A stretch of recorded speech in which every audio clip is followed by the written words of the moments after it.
Quid pro quo, como diría nuestra querida Sita Ricci, la mano que da es la mano que recibe.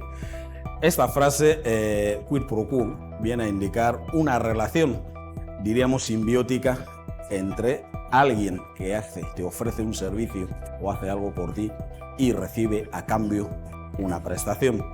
Más o menos ese es el espíritu de la Ley General Tributaria que se aprobó en 2024, en la que el gobierno, a través de ciertos servicios, ofrece, como decimos, servicios al que llaman obligado tributario, y el obligado tributario está obligado, como dice la palabra, a corresponder a esos servicios para su disfrute a través del pago de impuestos.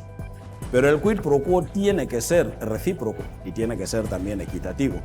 Es decir, que el gobierno reciba en correspondencia la cantidad que le corresponde por los servicios que ofrece al obligado tributario y que el obligado tributario pueda disfrutar de los servicios que paga. Esto más o menos es lo que vendría a significar el quid pro quo, es lo que sería la relación entre el obligado tributario y lo que recoge la Ley General Tributaria de 2024.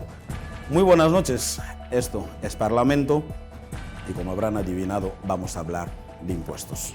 Titulares.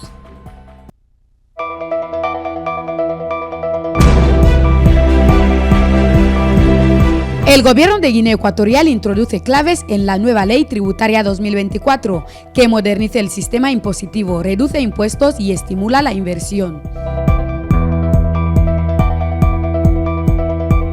La reciente reforma de ley de tasas fiscales tiene como propósito atraer a nuevos inversores y aliviar el arbitrio fiscal a las empresas que operan en el país. Sudáfrica da un giro histórico con la aprobación de una ley que integra tribunales tradicionales al sistema judicial nacional, despertando debates sobre justicia, costumbres y derechos humanos.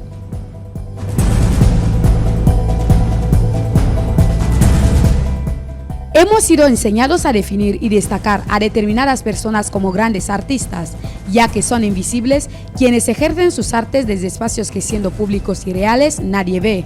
No se pierdan el apartado cultural de este capítulo.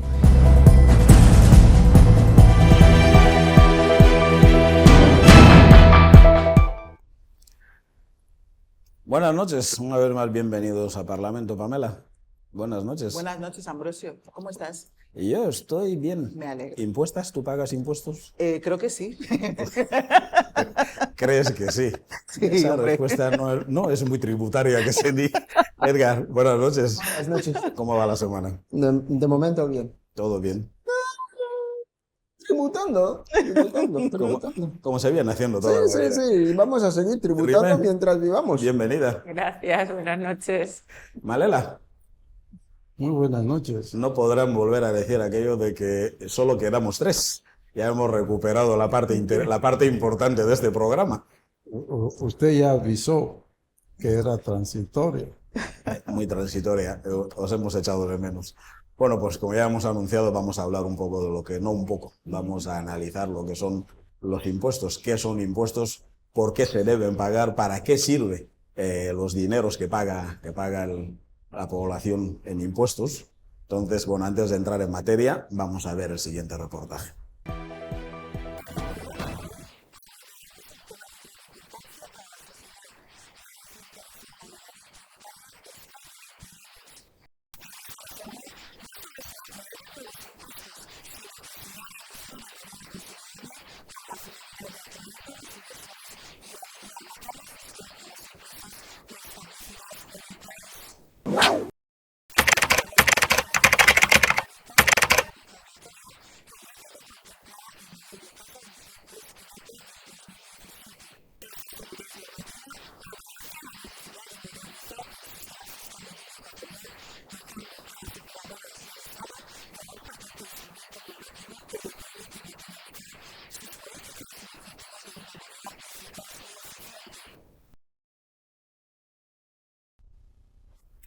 Bueno, pues Edgar, voy a empezar contigo. ¿Qué es un impuesto?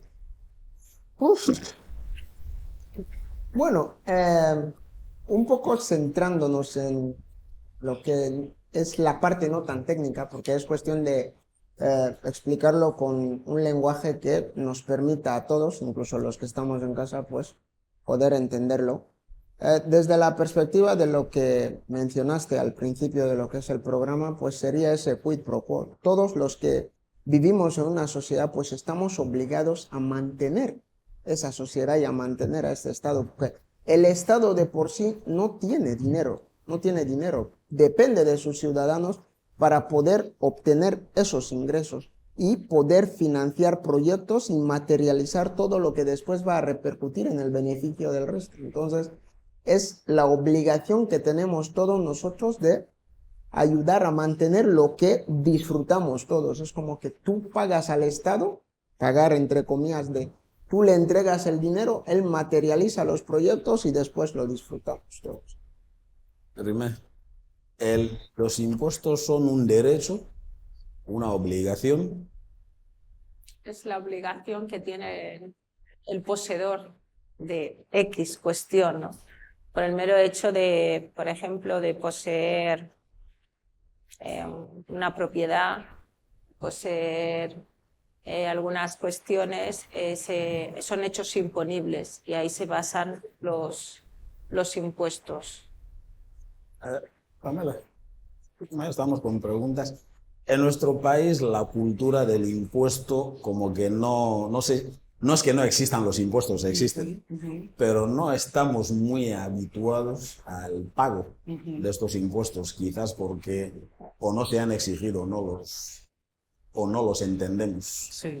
¿Cómo podemos crear esta Sí, cultura? puede ser que efectivamente la cultura no exista, pero yo creo que tampoco existe ninguna sociedad en el mundo, ningún país en el mundo, en la que la población, por voluntad propia, se lance a pagar impuestos tranquilamente y sin ningún tipo de resistencia, ¿no? Eso Al sería final, jauja. claro, al final corresponde siempre al Estado, de alguna manera, inculcar esa cultura mediante campañas, mediante sensibilización, etcétera, y con el tiempo esa cultura, pero sí que es verdad que no existe. Por eso tan importante las campañas, entre otras cosas que supongo que abordaremos a lo largo del programa. Las campañas precisamente tienen esa finalidad, ¿no? Visibilizar lo que es la obligación tributaria, hacerla visible en un momento del año, de una manera concreta, etcétera, etcétera, para que la gente también se vaya familiarizando con esa obligación. Mira, en relación a lo que está comentando Pamela, por ejemplo, el gobierno está en la campaña desde el año pasado que la gente pueda legalizar sus propiedades, ¿no? De hecho, se ha ampliado este año. Estamos ahora en periodo de gratuidad para que se legalicen las propiedades que tengan las personas. Más adelante vendrá el impuesto por el bien inmueble adquirido, más adelante. Pero primero vamos a basarnos en que cada persona tiene que tener legalizado el bien y por eso se ha lanzado esta campaña de gratuidad. Bueno, más adelante vendrá la campaña de sensibilización de que usted ya posee algo para poder luego mantener las carreteras limpias, poder recoger basura, poder tal. Usted tiene que contribuir de alguna manera al mismo Estado. Era un poco en la línea de lo que decía Pamela. No he podido, desde que me he sentado aquí con la botella de agua en la mano, no he podido parar de darle vueltas, de mirar para arriba, para abajo. Y al final resulta que tengo una mala noticia para todos los que estamos aquí. Todos los que estamos aquí pagamos impuestos. Todos, absolutamente todos. Tengas una actividad o no la tengas. ¿Es buena o es mala noticia? Mala noticia en el sentido de que realmente lo que pagas por una botella de agua, por ejemplo, no es su precio real. Hay un porcentaje del precio que tú pagas que va en impuestos. Son los impuestos indirectos, son los que gravan el consumo. Todo lo que tú consumes, desde lo que es el bolígrafo común hasta el último tomate que compras en el supermercado, en el mercado, eso está grabado. Entonces, lo que se pretende ahora un poco con la reforma es crear en lo que es la ciudadanía esa cultura de yo te voy a cobrar directamente por algo que tienes o por algo de lo que te estás beneficiando. Entonces, no es lo mismo que te cobren 10 o 20 o 30 francos por una botella de agua que sepas que te van a quitar 5.000, 10.000 o 20.000. Ahí ya, al ser más directo, ya te toca un poco más de sentido. Respecto a lo que estaba mencionando Rimé, ahora mismo se está con lo que es el registro de lo que son las propiedades. El Estado, obviamente, para poder cobrarte, tiene que saber cuánto tiene. Entonces, cuando ya ha registrado los bienes y los ha catalogado, sabe exactamente en concepto de impuesto sobre bien inmueble, pues puedo cobrar esto, esto, esto, esto, esto y esto. Y se lo cobraré a Ambrosio, a Pamela, a Malela, a Rimé y a Edgar. Entonces, Malela, perdón, se ha tardado 20 años para llegar a esta reforma. ¿Qué diferencias fundamentales hay entre la la ley reformada y la actual? Hombre, primero, se ha tardado 20 años porque esto es una opinión. Porque el petróleo durante mucho tiempo nos cegó. Y los países funcionan porque las personas, los ciudadanos, pagan impuestos, no porque tengan petróleo en su subsuelo. Por lo tanto, los impuestos son, además de una obligación, un deber. Si en el primer programa hablamos de la representación que hacen los parlamentarios de la ciudadanía, esa representación se traduce en gestión pública, gestión de gobierno. Por lo tanto, los gobernantes también nos representan. Y cuando tenemos que exigirles hospitales, mejores carreteras, colegios, etcétera, etcétera, tenemos que saber que esos dineros vienen porque nosotros estamos contribuyendo, porque estamos pagando impuestos. Y como decía Edgar, no solamente porque se sepa qué, también porque se sepa cuánto vale. Esos dos elementos son importantes. Y retomando de nuevo la segunda parte de la pregunta, yo básicamente lo que veo que ha cambiado esta ley respecto de la anterior es su encaje en la OADER. Es básicamente, para mí, básicamente eso, y que amplía también los conceptos. Y que relaja. La- Relaja la- la la carga presión, fiscal, la la carga presión fiscal. Es verdad, también relaja la carga fiscal, pero creo que no suficientemente. Eso también es cierto. O sea, Creo no que no sabemos en comparación a qué. creo que no suficientemente porque me parece que se ha hecho mal un posicionamiento más lineal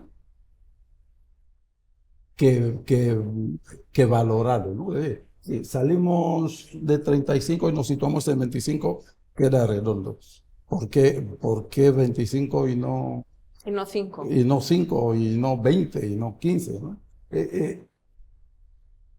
Los gestores de hoy tienen que compartir la idea de que lo importante es ampliar la base de los contribuyentes.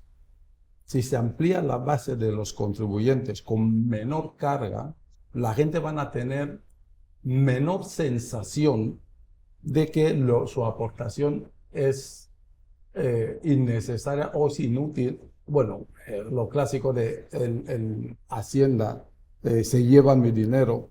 No, la actitud de resistencia no va a ser la misma si se está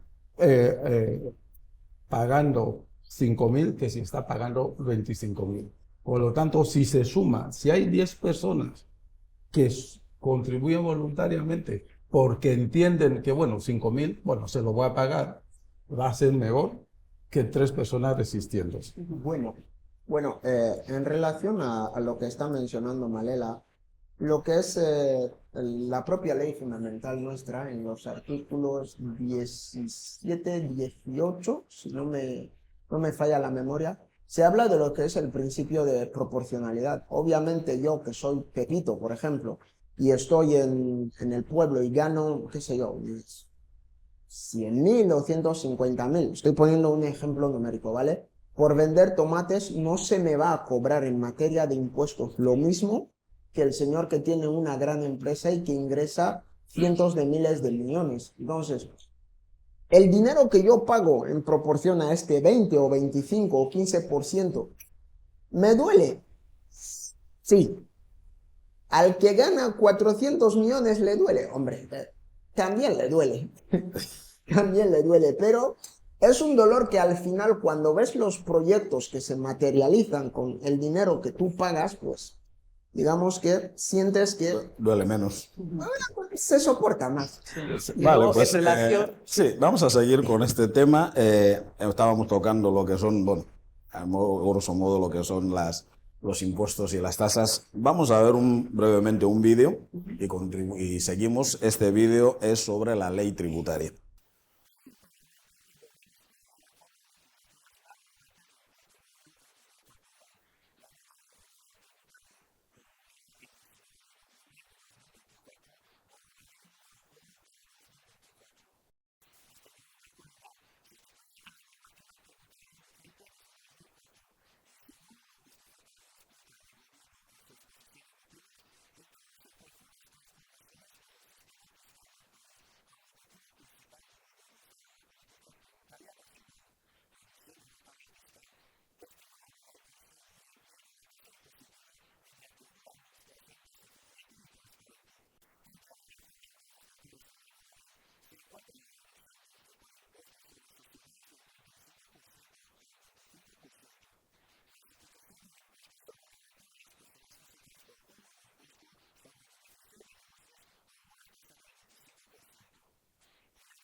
Vídeo, Pamela. Sí, no. A lo que decía Malela, y creo que también lo ha abordado Edgar, bueno, no me acuerdo, sobre, claro, que lo que más se puede observar de la diferencia con la ley anterior es obviamente esa disminución de la carga, ¿no? De la presión fiscal. Pero como se preguntaba Malela, un poco los criterios. Yo creo que es una de las cosas que vamos a aprovechar para preguntar al diputado. O sea, esto es, ha disminuido la carga fiscal, pero ¿con qué la comparamos? No solamente con la anterior, sino con qué otros modelos internacionales del mundo podemos compararlo. ¿Esto es lo máximo que podemos bajar la carga fiscal o va a ser una cuestión progresiva tal? Y eso llevaría a la siguiente pregunta. Si es así, ¿cuál es el modelo realmente impositivo al que aspira nuestro país? ¿Aspiramos a mantenernos en un país de una imposición, una carga muy alta, o vamos hacia un modelo de una carga más baja, ¿no? Son todas estas cosas que habría que, no solamente quedarnos con que ha bajado, está bien por ahora, ¿no? Pero ¿hacia dónde vamos en ese sentido? Sí, estaban hablando un poco de reducir la carga y mejorar, bueno, atraer el clima de inversiones, pero mirando un poco la ley hay ciertos aspectos que hemos ido viendo en algunos artículos que son diferentes, pero luego cuando miras un poco en profundidad, parece que tocan los mismos aspectos. Esto es, por ejemplo, el impuesto sobre beneficios de negocios, el IBN, y el régimen especial de actividades menores, el REAM, que se llama. Entonces, realmente no sé si se ha reducido o lo que se ha hecho es fraccionar un poco digamos, los conceptos.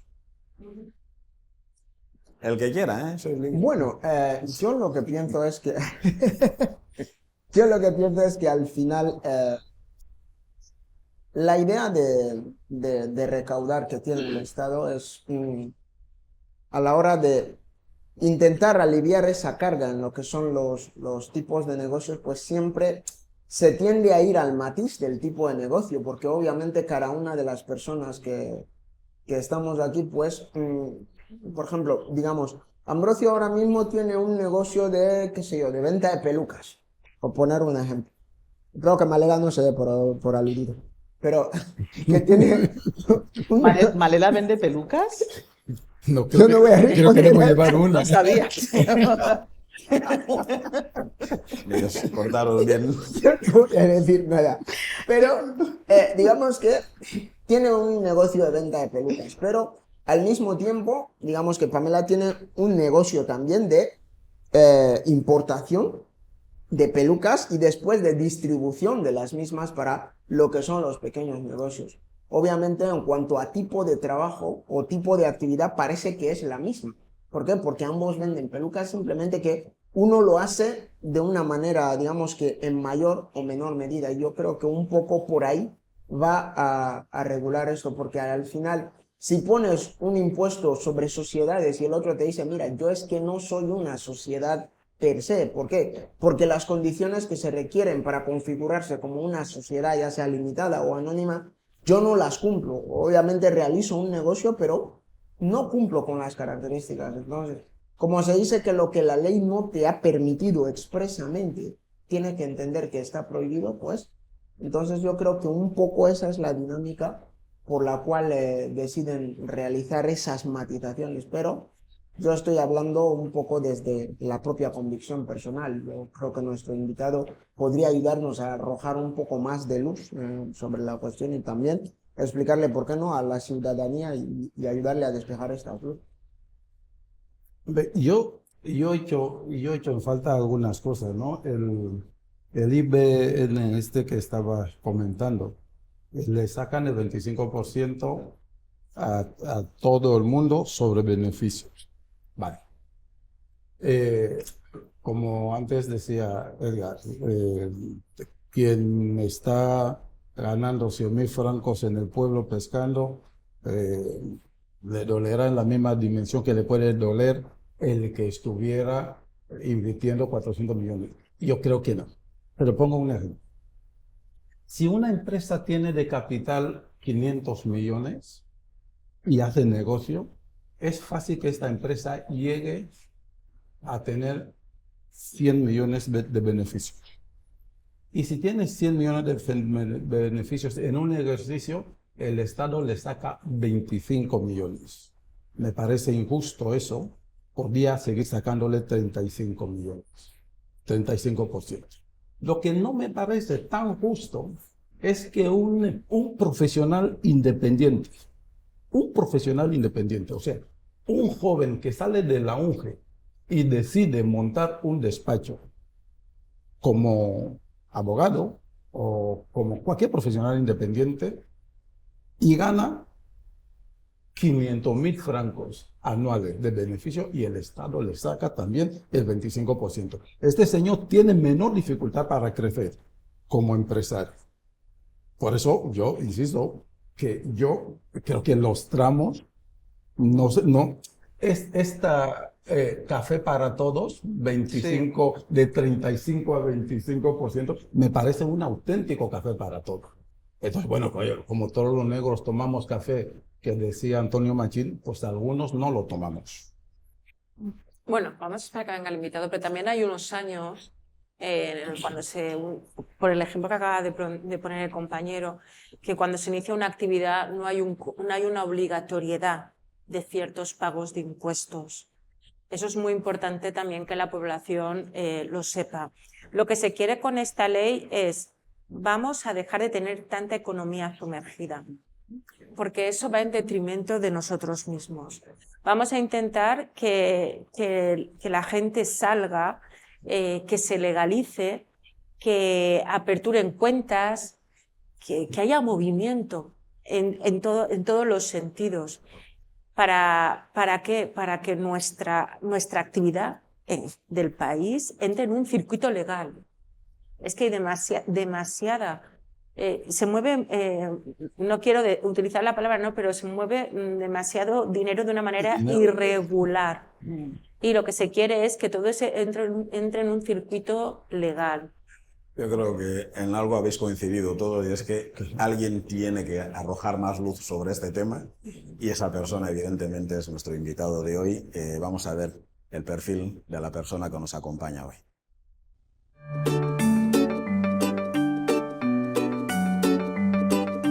Mi nombre es Fernando Nyema Manguea Beme. Soy el actual director general de Impuestos y Recaudaciones en el Ministerio de Hacienda, Planificación y Desarrollo Económico. He sido, como se llama, asimilado de director. En 2014, desde 10 de noviembre hasta diciembre de 2015, yo era el administrador de rentas encargado de la región continental. Después vine a Malabo en enero de 2016.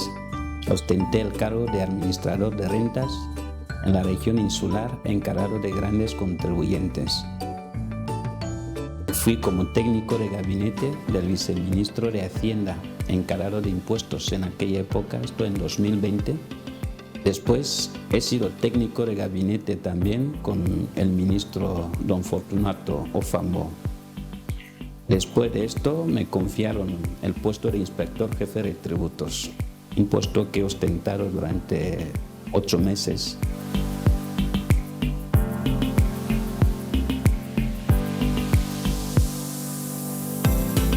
Mi preferente inmediato era Jorge Seriche Dugan. Después de este estuvo Miguel Lubaba Osí, estaba Augusto Nyeman Bancham y también estuvo el señor Francisco Nzenze Bindam.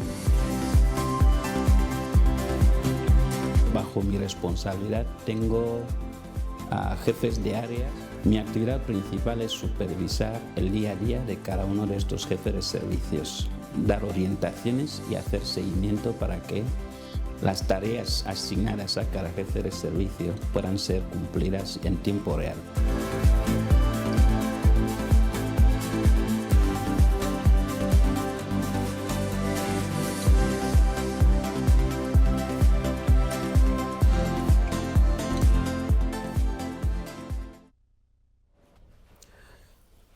Don Fernando Nyema Manguea Beme, bienvenido a nuestro programa. Gracias. Para todos, aquí tiene a sus señorías, cada uno en su escaño, los parlamentadores. Y para ustedes, aquí está el director general de Impuestos y Recaudaciones en el Ministerio de Hacienda. Suelo empezar por preguntas que me satisfacen a mí más que a otra persona. ¿Qué hace? ¿Cuáles son las atribuciones del director general de Impuestos y Recaudaciones? Pues muchísimas gracias por invitarme a este plato. Como usted bien sabe, el director general, como órgano directivo, tiene a su cargo jefe de servicios. Entonces lo que hace el director general es asignar tareas a todos los jefes de servicios, jefes de secciones y jefes de negociados. De tal forma que como director tengo que supervisar lo que hace cada uno de los jefes de áreas para asegurar que lo están haciendo de conformidad a los procedimientos, de conformidad a la normativa vigente en materia tributaria. Estábamos hablando, bueno, siempre que hablamos de alguna ley aquí en el plató, solo en Parlamento, Solemos decir que quizás el problema a los que se enfrentan aquellos que quieren aplicar la ley es el desconocimiento, que bueno, aquí está el letrado, dicen que la ignorancia de la ley no exime de su cumplimiento, pero quizás en la población existe un cierto grado de desconocimiento de lo que son las leyes del país. Me consta que en Hacienda se ha llevado a cabo una campaña de sensibilización sobre la ley tributaria. ¿Usted cree que qué grado de asimilación cree que se ha logrado con esta campaña? Sí, yo creo que es una pregunta muy pertinente. En principio tenemos que entender que estamos en un entorno donde el civismo fiscal sigue siendo un problema. Hemos pasado etapas en las que el gobierno, sin importar lo que son los impuestos, porque teníamos el petróleo. Esto nos ha creado un desliz en el sentido de que la gente no daba la importancia de lo que es el pago de impuestos. Ahora bien, con las circunstancias actuales, es menester que cuando se promulga una nueva ley tributaria, lo primero que hay que hacer el gobierno es hacer llegar el mensaje. Es decir, la correcta comprensión crea la correcta interpretación. Si no comprendes, no puedes interpretar. Y si no interpretas, la aplicación va a ser difícil. En esta razón, después de que se promulgó la ley tributaria, en 19 de noviembre, lo primero que hizo el gobierno era una presentación política. Esto se hizo en Sipopo y posteriormente en Bata. Pero cuando hicimos el análisis interno, nos dimos cuenta de que el mensaje no fue nítido. A raíz de esta situación, pues, armamos una campaña nacional para que más o menos podamos ir a explicar más en detalle qué es lo que le compete a cada sector de actividad. Esto lo hicimos aquí a nivel de Malabo, donde tuvimos secciones monográficas por sector de actividad, es decir, sector de hidrocarburos, sector bancario, sector servicios. En este sentido, lo que estábamos haciendo es explicar más detenidamente lo que concierne los impuestos y a cada sector específico. Esto lo hemos hecho en Bata. Es verdad, como lo hemos dicho al principio, el civismo fiscal es un problema y es un factor muy importante que el gobierno debe paliar para que el nivel de entendimiento y el nivel de interpretación nos lleve al nivel de aplicación de la ley tributaria. Sí, está usted hablando del nivel de entendimiento. Entendido, han hecho esta campaña, lo han hecho por los sectores, aquellos que deben aplicar los impuestos. Ahora, a nivel de las personas sobre las que se debe aplicar esos impuestos, es decir, la población que debe pagar esos impuestos, ¿se ha llevado a cabo alguna campaña? Lo pregunto porque en comunicación es importante de que a cada uno se le expliquen las cosas en el idioma que mejor entienda y al nivel que esa persona puede entender. Yo entiendo que toda esta campaña que han llevado a cabo la han hecho en castellano, pero por ejemplo, el buggy de Rebola o de Baney, o el Ndowe de Punta Mbonda, o la Nubonés de Agual, o el Fanguestá en cualquier otro pueblo, en Cucumancó, quizás ese nivel de castellano a lo mejor no lo han entendido. Han previsto de alguna manera, como suelen decir, formador de formadores o alguien que lleve el mensaje y que lo explique en una lengua en la que ellos pueden entender. ¿Se ha previsto este extremo? Yo creo que la pregunta es muy pertinente. En principio, cuando estuvimos haciendo la campaña, por ejemplo, en la ciudad de Bebeín, nos hemos encontrado con dos situaciones. Los contribuyentes residentes en el Bebeín, la mayoría hablan el francés. Y para poder transmitir la información de la ley tributaria en idioma castellano, esto supuso un problema. Entonces tuvimos que hacer intervenciones en francés para adecuarnos al nivel de entendimiento de todos. Cuando llegamos en el Vinayo, tuvimos el mismo problema y que había pueblerinos que estaban ahí, tuvimos que cambiar el idioma francés con el idioma fan, lo cual significa que hemos hecho un gran esfuerzo para que el entendimiento y la comprensión de la ley llegue a todos los lugares. Pero como usted lo está explicando, la ley es una herramienta extremadamente jurídica. Lo que nosotros estamos trabajando a la fecha de hoy es crear un reglamento de aplicación.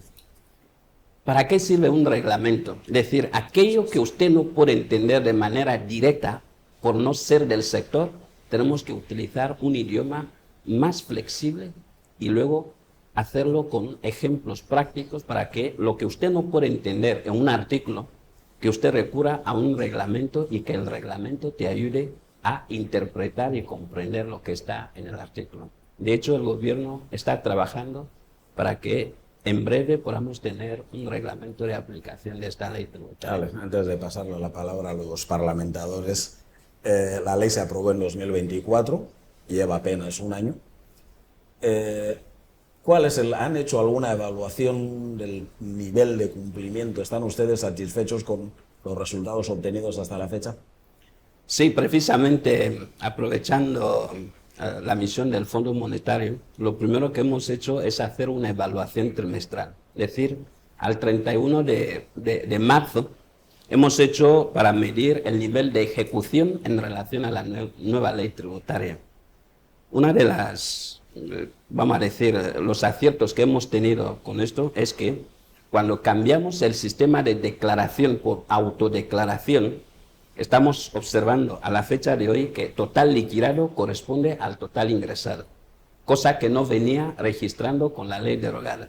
Porque con la ley derogada, ¿qué hacía la gente? Uno viene, declara y se olvida de ir a pagar. Lo sabía que viene, declara, paga y no viene a Hacienda para venir a confirmar el ingreso. Pero con el nuevo sistema de autoliquidación estamos obteniendo ingresos en tiempo real. Eso significa que el efecto de la campaña más las innovaciones que hemos creado en la nueva ley tributaria están dando efecto. Pero como usted lo ha dicho, es una nueva ley y el tiempo de su aplicabilidad todavía sigue siendo escaso. Esperamos que en el segundo o tercer trimestre o tal vez al final de este año podamos tener un impacto positivo con respecto a esta ley tributaria. Vale, tenemos un Vox Pop en el que hemos querido preguntar a la gente, hemos querido saber cuál es el grado de asimilación sobre los impuestos. Pero antes de pasar a ese Vox Pop, ¿puede definirnos exactamente qué es un impuesto? Sí, normal. Como se dice, un impuesto, o llámase un tributo, siempre lo definimos de una forma genérica, porque el término real es tributo. Yo no me gusta hacer definiciones, sino me gusta dar ejemplos asociados a las definiciones. ¿Nos sirven? Un tributo es una prestación. Es decir, usted, como contribuyente, cuando usted ejerce una actividad económica y como resultado de esta actividad, el Estado te impone una obligación como consecuencia de la realización de esta actividad.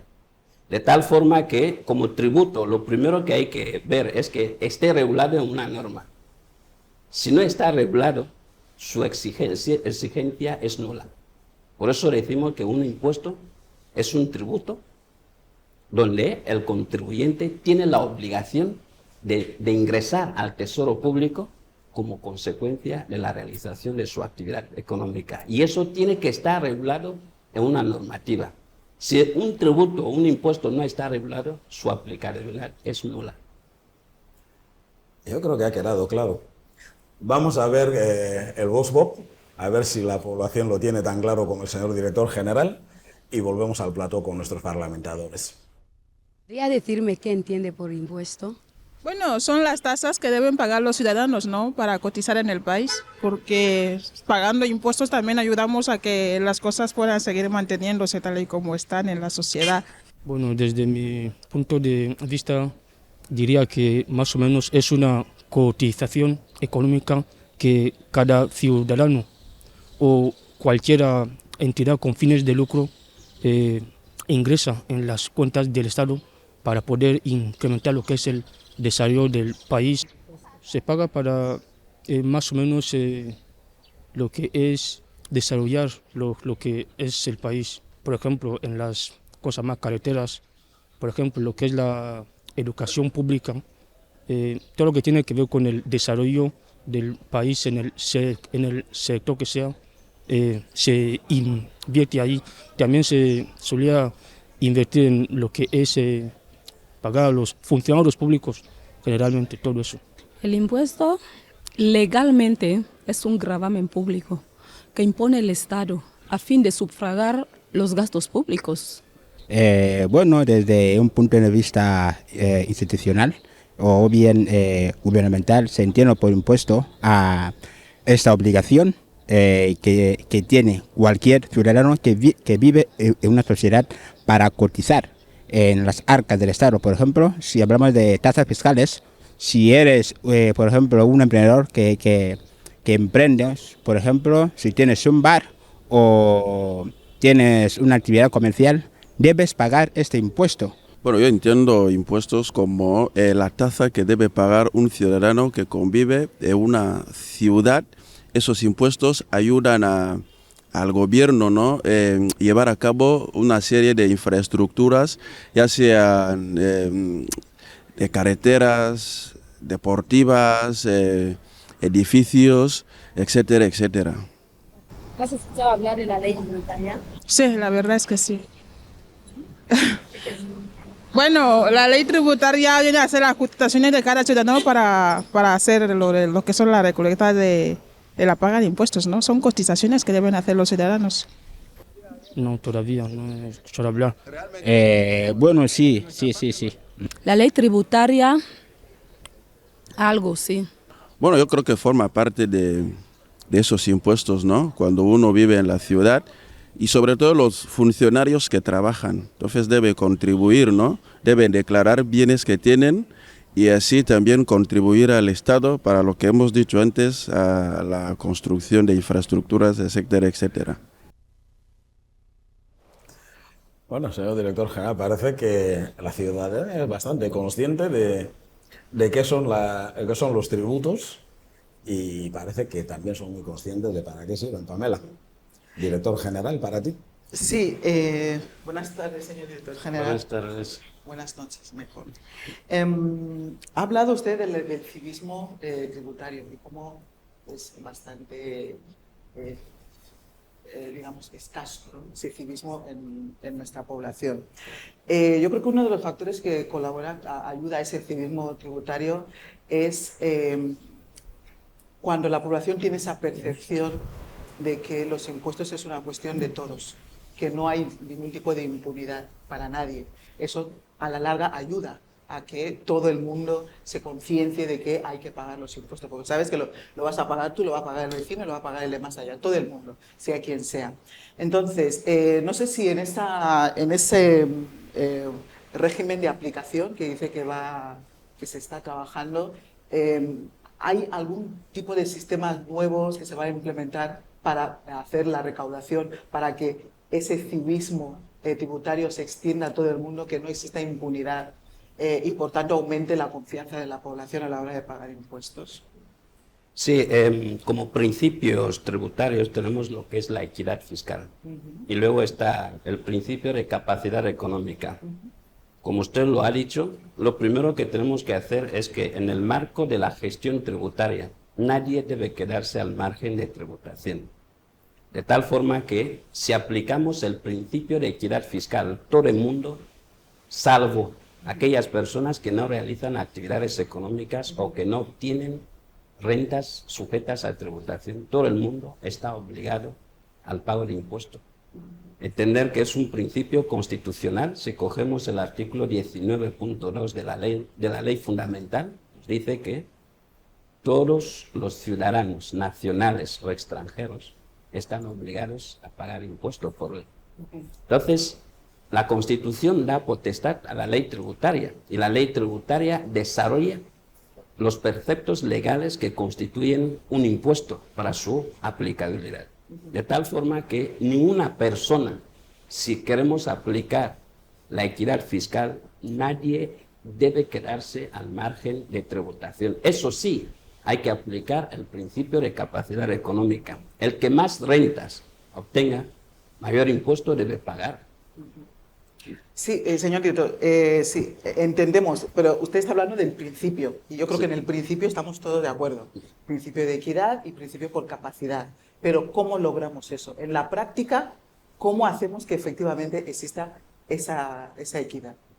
Como lo he dicho al principio, ha habido una negligencia porque el petróleo se nos cayó encima y hemos olvidado todas nuestras obligaciones. Ahora que estamos en una situación de recesión económica, nos toca primero sensibilizar, como se suele decir, no se puede llamar el perro con el palo en la mano.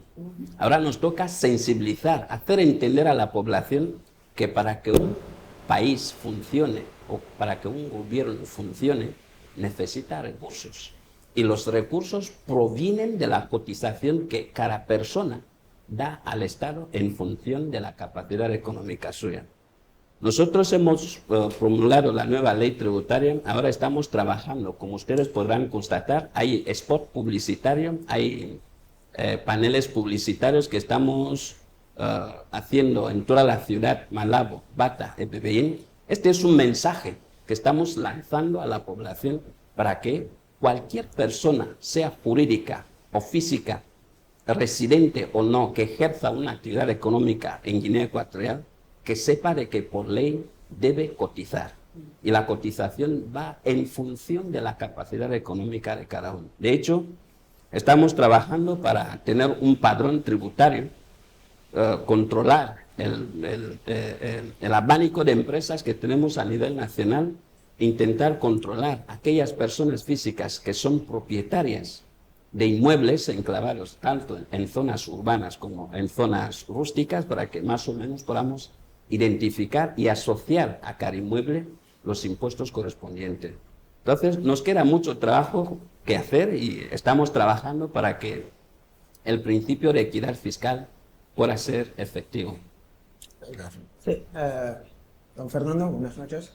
Buenas noches. He visto, ha hecho bien en resaltar toda esa estrategia de marketing, de acercamiento y de sensibilización a lo que es la sociedad. Yo creo que es muy importante y es fundamental para que uno entienda que cuando se desprende de una cantidad X de dinero no es por puro capricho, sino que hay una finalidad y hay un motivo bueno detrás. Pero yo quería saber, me he dado cuenta de que esta nueva ley, la nueva ley tributaria, ha eliminado muchos impuestos que existían, muchos tipos impositivos que existían en la ley anterior y ha creado otras nuevas. Pero dentro de esa nueva creación se da la circunstancia, y de hecho usted ha explicado muy bien el hecho de que hay que hacer este reglamento para explicarlo mucho mejor, porque leído así hay ciertos impuestos que tienen, en cuanto a su base impositiva, tienen un cierto parecido con otro tipo de actividades y al final uno tiene la extraña sensación como que está tributando 2, 3 o 4 veces por un mismo concepto.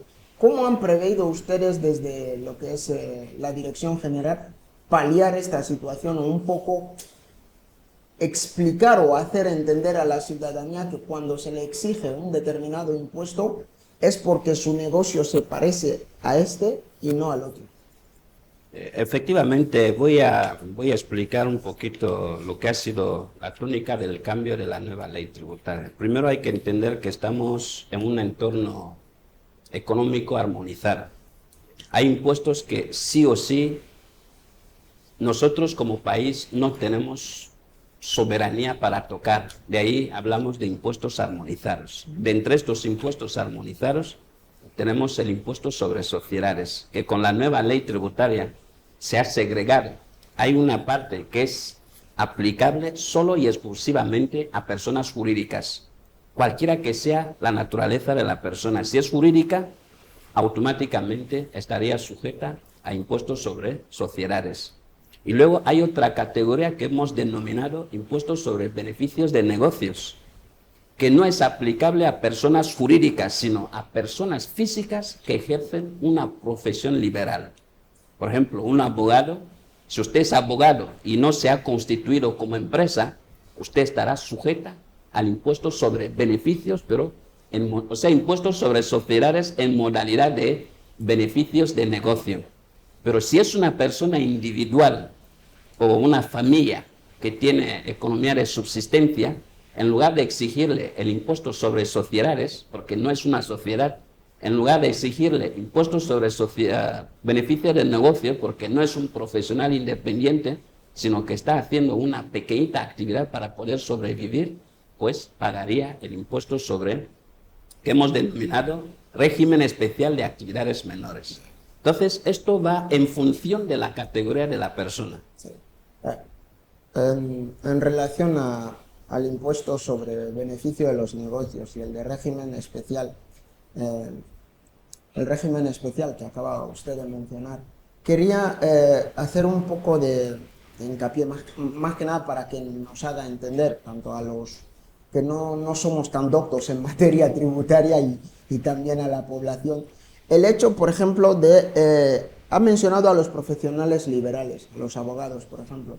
¿Qué pasa si yo soy abogado, trabajo para 3, 4 o 5 empresas o asesoro a distintas empresas y estas empresas me remuneran con una cantidad X? Ahí ya estoy sujeto a, dependiendo de si está calificado como salario, pagar el impuesto sobre sueldos y salarios, o si esa cantidad se califica sobre beneficio en los negocios. Entonces, como que tengo la sensación de, dependiendo del dinero que me venga desde de una misma actividad que yo realizo, como que el tipo impositivo va variando. Entonces, lo que quería un poco entender, al menos para este supuesto concreto, porque al final puede haber tantas ramificaciones como situaciones pueden llegar a darse. Lo que quería entender es, en relación a esa situación, ¿cómo prevén explicarle al profesional al que le van a cobrar, cómo prevén explicarle que, mira, yo te estoy quitando, por ejemplo, 50.000 y no 30.000 porque yo lo estoy viendo como salario y no como beneficio en los negocios? Hay que entender que cuando estamos haciendo referencia a personas que ejercen profesiones liberales, como lo he explicado, el impuesto sobre sociedades es aplicable a personas jurídicas. Puede ser sociedad limitada, sociedad anónima, una ONG, cualquiera que sea la sociedad, o sea, la persona jurídica. Pero para las personas físicas, si usted se identifica como autónomo, entonces usted va a tributar por la renta global. ¿Eso qué quiere decir? Es decir, si usted trabaja, por un lado, como independiente, usted va a imputar la renta proveniente de tu actividad empresarial. Y si al mismo tiempo usted da clases en una institución X y que la institución le esté pagando, entonces usted debe adicionar esa renta como rendimiento de trabajo. De hecho, para la base de imposición, no solamente se va a tener en cuenta la renta proveniente de su actividad empresarial, sino también cualquier otra renta que usted obtenga, hay que fusionarla. Usted puede ser socio en una entidad, entonces los rendimientos de capital mobiliario que usted obtenga de esta sociedad se suma más los rendimientos de trabajo, más los rendimientos de actividad económica. Puede haber imputación de renta, usted puede jugar un juego en la calle y obtener un beneficio. Todo este conglomerado de ingresos tiene que fusionarse y presentar una declaración global en función a los beneficios. Entonces, usted pagaría un 25%, a igual que sociedades, mientras que los que están en el régimen real, la ley en principio ha previsto 2 categorías, es decir, una cuota liberatoria y luego una cuota que es fija, anual, o sea, una cuota proporcional y una liberatoria. Esto es lo que persigue el legislador. Vale, una última pregunta, señor director. Veo que en cuanto a esta ley se lo han trabajado a conciencia, porque han intentado cubrirlo todo, pero hay una cuestión que quería que me explique un poco, porque en la tabla de esta ley relativa a lo que son los impuestos de sueldos y salarios, he visto que en lo que son los tramos de tributación o de exigencia fiscal que se le impone a la gente es a partir de la obtención de un franco más por el tipo, o sea, por La cantidad que está exenta de tributar, que es, si no me falla la memoria, 1.400.000, por 1.401.000. Se le cobra a la persona, creo que son 300... 10%. El 10%. Entonces quería saber, la persona que, digamos que centra sus beneficios por H o por B, centra sus beneficios en este 1.400.000, y el que obtiene un franco de más, ¿no? Como que no se genera esa sensación de agravio con respecto a esa situación. La ley derogada tenía de 0 a 1 millón de francos CFA exento. Es decir, cualquier persona física que obtenga una renta anual inferior o igual a 1 millón no tributaba. Entonces, viendo el contexto económico actual, el legislador ha visto obligado a ampliar el tramo de exención. Entonces, te decimos ahora, de 0 a 1.400.000, usted queda exento de tributación. Pero si usted hace 1.400.000, un franco, el 1 franco está sujeto a 10%. Este es el entendimiento de la ley. Es decir, tú sacas en el marco de la aplicación de la ley los 1.400.000. La diferencia que está encima, que es 1 millón, un franco, aplicas el porcentaje siguiente.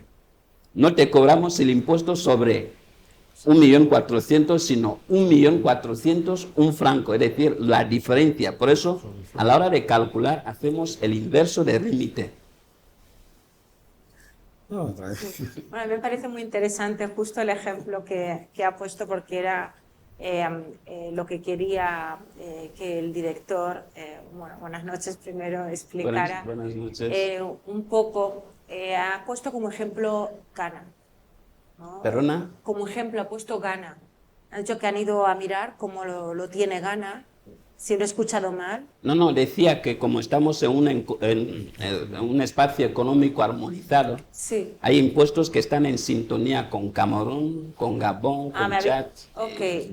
Me había parecido escuchar, pero bueno, lo que yo le quería preguntar es, esta ley en comparación con países vecinos, porque una de las cuestiones que se ha intentado hacer ver a la población es que intentamos atraer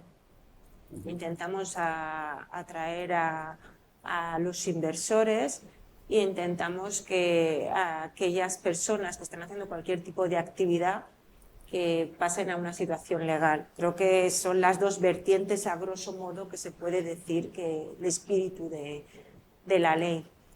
Entonces me gustaría, si nos puede decir en gran medida, o como pudiera, ¿qué beneficios tiene Guinea Ecuatorial a nivel tributario con respecto a países vecinos? ¿O en qué situación estamos de una manera semejante con CEMAC, con los países de la CAC, con los países que competimos en ese área? Sí, le voy a resumir esto impuesto por impuesto. Usted sabe que el IVA es un impuesto que grava el consumo y lo paga el consumidor final. En Camerún el tipo de gravamen de IVA está a 19,25%. En Gabón está a 18%. En Chad, 18%. En Centroáfrica, 18%. República del Congo, 18%. A diferencia de Guinea Ecuatorial, que tiene 15%. ¿Eso por qué? Porque como es un impuesto armonizado, lo que prevé CEMAC es establecer límites. En IVA usted puede fijar un porcentaje inferior a 15 y superior a 20. Por debajo de 15 usted será castigado y por encima de 20 usted estará castigado. Entonces, cuando nosotros miramos el contexto económico de nuestro país y con la premisa de subir el tipo de gravamen de IVA a 16 o a 17%, esto iba a redundar en los hogares, porque los que pagan el IVA son los consumidores finales. Entonces hemos preferido adoptar medidas tradicionales, es decir, no queremos subir porque nuestra situación económica es así. Si cogemos el impuesto sobre beneficios, que es sociedades, en Camerún está a 33%, en Gabón está a 30%, en Chad estaba a 40%. sí, SAT estaba en el tope. Entonces, esto es lo que hace. Nosotros teníamos 35%. ¿Qué ha hecho la CEMAC? A través de la directiva CEMAC, que regula el impuesto sobre sociedades e impuestos sobre la renta, ellos han armonizado aquellos impuestos que son de aplicación común en la zona, haciendo ver que estos son los mínimos y estos son los máximos, de tal forma que cada Estado miembro tiene la potestad de situarse, ya sea por encima o por encima, o sea, en los límites altos o en los límites bajos. Y viendo nuestra situación económica, hemos decidido estar en los límites bajos, eso para crear la competitividad a nivel de la zona. Porque si un inversor quiere instalarse en África Central ahora, lo primero que va a hacer es cuánto es el impuesto sobre sociedades. Si en Camerún son 33% y Guinea lo deja a 25%, luego va a mirar cuál es el impuesto, el gravamen, el impuesto sobre beneficios. Nosotros teníamos 25%, a diferencia de los demás países, pero ahora estamos a 15%, mientras que otros países siguen teniendo 16, 18, 19, incluso 20%. Estas son mínimamente las pequeñas ventajas que hemos dado para poder atraer a la inversión. Y otra cosa es, nuestra ley tributaria, la ley derogada, prácticamente ya era obsoleta. Desde octubre de 2004 hasta noviembre de 2024 eran 20 años. No se había conocido ninguna modificación sustancial. La primera vez que se modificó era en 2015, donde con la situación de crisis el gobierno quería anticipar los impuestos a través de la cuota mínima fiscal. Se subió de 1% a 3%. Desde 2015 hemos hecho análisis para ver el impacto recaudatorio con esto. No ha habido impacto. Por lo tanto, con las nuevas directivas CEMAC hemos visto obligado a situarnos en los límites que prevé la CEMAC, porque a la fecha de hoy el tipo mínimo de la cuota mínima fiscal es 0 y el tipo máximo es 2%, mientras que nosotros estamos a 1,5%. Y esto nos sitúa igualito a Gabón, igualito a Camerún, igualito a Centroáfrica. Señor director, por favor, usted ha hablado de que, bueno, ha hecho un repaso de que debido a la situación, la coyuntura económica actual, veníamos de estar con la bonanza con el petróleo y una vez que esa bonanza ha terminado, pues ha habido que adaptarse a la situación. Con todos los cambios que se han introducido, las modificaciones, y yo mi pregunta va un poco para las pymes. ¿En qué se benefician las pymes? ¿En qué mejora la vida a las pequeñas y medianas empresas? Porque sabemos que en la coyuntura actual económica en la que se encuentra el país, las pequeñas y medianas empresas están llamadas a jugar un papel fundamental en lo que es el desarrollo económico del país. El primer beneficio que han tenido las pymes han sido que el gobierno, a través del jefe de Estado, su excelencia Benjamin Bazó, viendo la exigencia rigurosa de esta ley, ha determinado que la cuota proporcional o liberatoria que se tenía que aplicar a las pymes se vea disminuida a un 40%.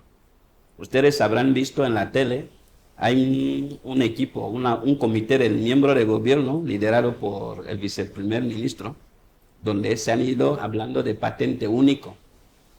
Esta no era la cuota real que las pymes tenían que pagar. La cuota era más alta que lo que actualmente se va a pagar. Entonces, es un beneficio potencial que el mismo gobierno ha dicho, mire, para no asfixiar a esta gente, en lugar de aplicarles los impuestos conforme a las disposiciones de la nueva ley tributaria, voy a tomar medidas de relajación para ver cómo pueden moverse ya con el tiempo, ver si podemos activar la nueva ley tributaria. Esto por un lado. Por otro lado, ustedes saben que en otras latitudes las pymes viven a través de subvenciones del Estado.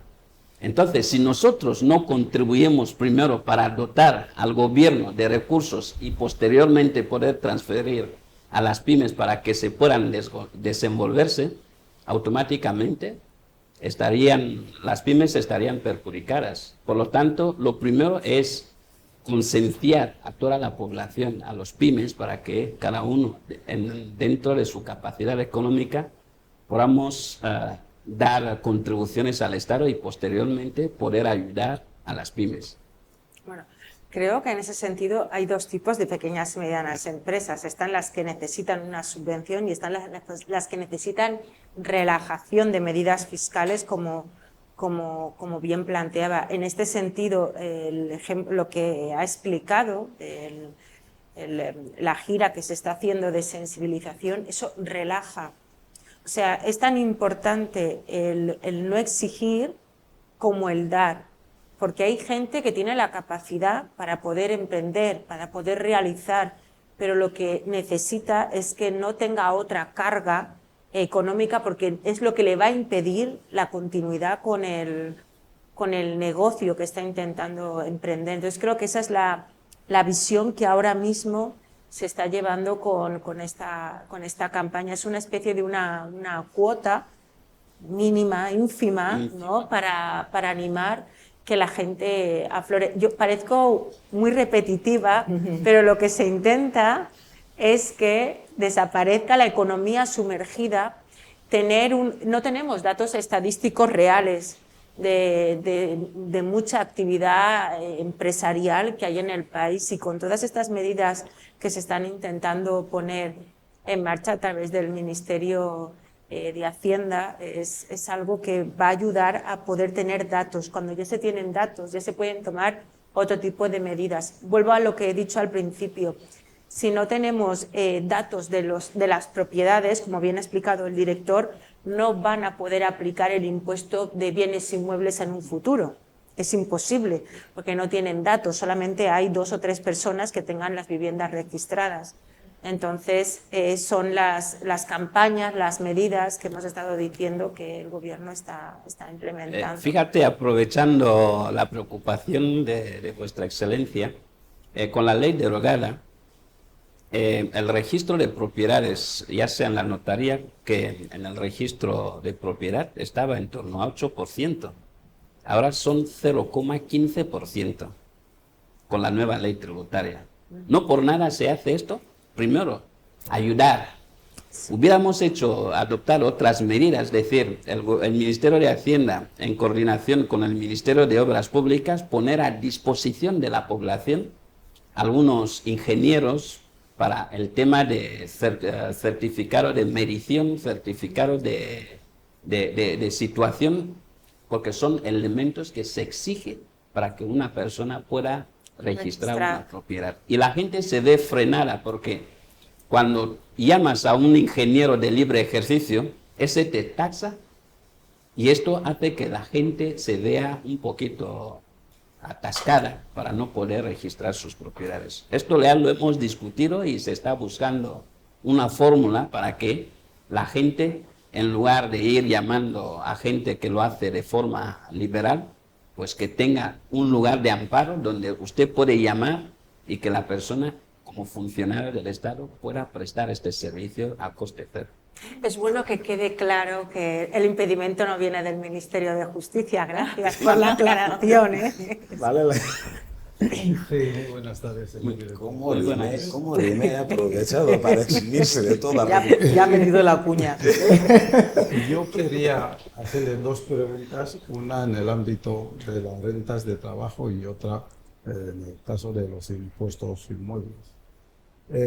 La primera pregunta es, en el caso de impuestos sobre sueldos y salarios, si una persona superando el tramo en el que está exento pasa al siguiente tramo, y el siguiente tramo es hasta 5 millones, por ejemplo, y no hacemos declaración de la renta y nos quedamos en la retención, porque hasta ahora lo que se está haciendo, se está produciendo un nivel de injusticia tremendo, porque lo que es importante en este tipo en esta situación es que la gente sea capaz de hacer una declaración después de la retención.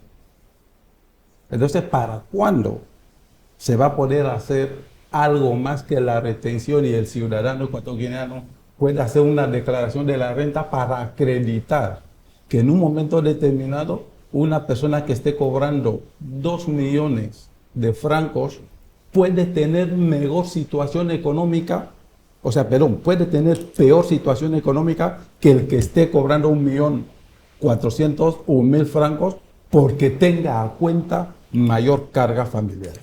Por ejemplo, cuando vamos a estar en esa situación. Luego le hago la siguiente pregunta. Efectivamente, si usted se fija, el artículo 29 de la nueva ley tributaria ya se contempla la obligatoriedad de presentar una renta global para las personas físicas, digo, es decir, la misma obligación que hemos estado exigiendo a las personas jurídicas.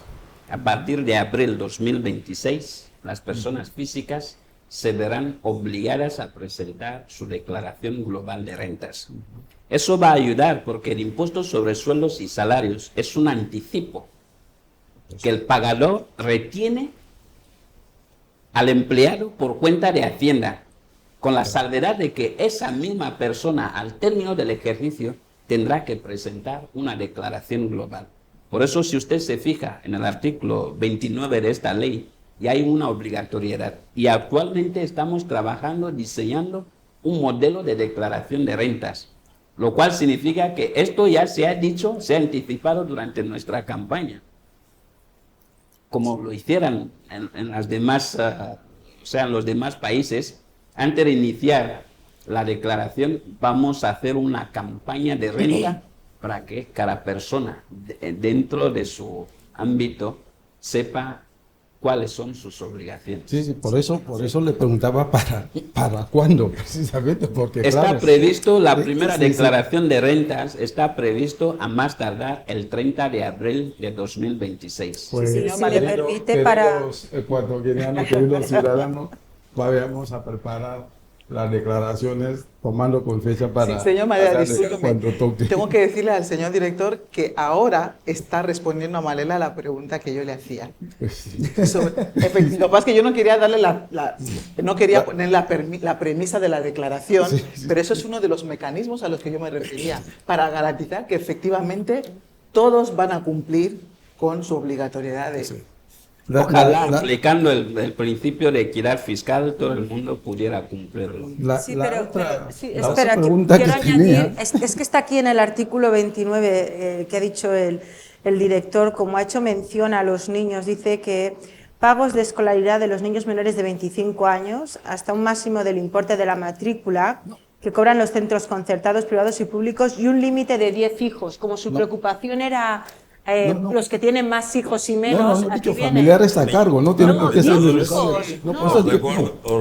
pero el señor tiempo se nos está echando encima. La cuestión de fondo. Pero la carga familiar es una circunstancia, hay más. Esto pasa como el derecho a la vivienda y a la educación. Su que no matriculas al niño, no ejerce el derecho. Por lo tanto, hasta tanto que no se pueda hacer la declaración de la renta, esta ley no beneficia a ningún guineano, por su mera existencia. Por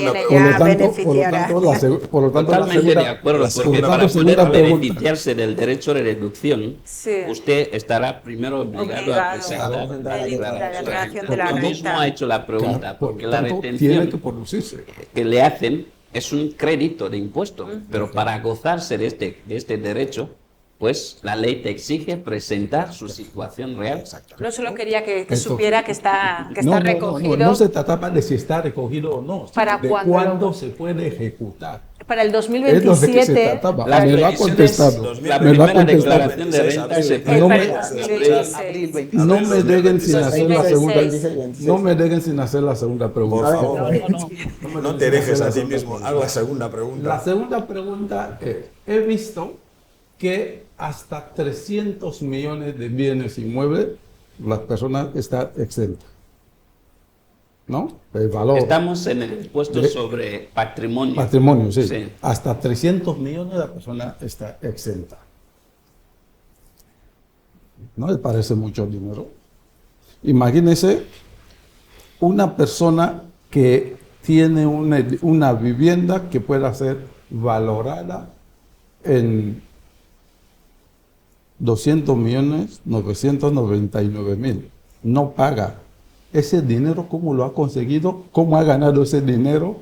con qué salario como para no tener que pagar un inmueble cuyo valor alcanza 300 millones. No tienen ustedes en Hacienda la sensación de que ha sido muy generoso hacia arriba y poco generoso haciendo que declaremos con 1.400.000. Si usted habrá escuchado el famoso impuesto sobre grandes fortunas, normalmente lo que persigue el impuesto sobre patrimonio no es la recaudación, sino captar la información sobre lo que posee la persona. Porque antes de venir a declarar el impuesto sobre patrimonio, que es el conjunto de bienes que posee la persona, al término de un periodo de imposición, encontramos que ese mismo inmueble, como propietario, ya pagó el IBI. Si el inmueble está en alquiler y este inmueble es generador de renta, estaría pagando el impuesto sobre renta de capital inmobiliario. Es decir, vamos captando la renta de una forma parcial, de tal forma que al final del ejercicio usted tendrá que presentar una declaración global de tu patrimonio neto, de ahí el término impuesto sobre patrimonio. Por lo cual, al ser un impuesto que no persigue la recaudación, sino la captación de información sobre la propiedad que posee una persona, hemos visto obligado a tener un tramo que esté un poquito alto. Ya con el transcurso del tiempo veremos cómo ir ajustando. Como lo he dicho al principio, el problema real que hemos tenido es dejar que nuestra ley derogada permanezca 20 años sin ser modificada, pero actualmente estamos trabajando, como se dice, a contrarreloj. Es decir, cuando la economía sube, estamos obligados a ajustar nuestra ley tributaria y captar, o más bien poner en el marco de la tributación aquellas actividades que no venían siendo tributadas. Declaro, le confieso, señor director, que me ha convencido. El señor director ha hecho alusión al tiempo. A veces el tiempo es favorable, otras veces, como es en nuestro caso, pues va en contra. Señor director, solemos ser diplomáticos, o nos lo ha enseñado Pamela, así que le doy... Si tiene alguna cosa que quiera decir a la población, puede usted mirar bien a la cámara para que, si tiene algo que añadir sobre lo que es la ley. Pues nada, primero agradecer al ciudadano de a pie, porque no sabía que el nivel de entendimiento, el nivel de comprensión de la ley y, cómo no, las definiciones que han ido dando estarían a la altura de poder definir lo que es un impuesto.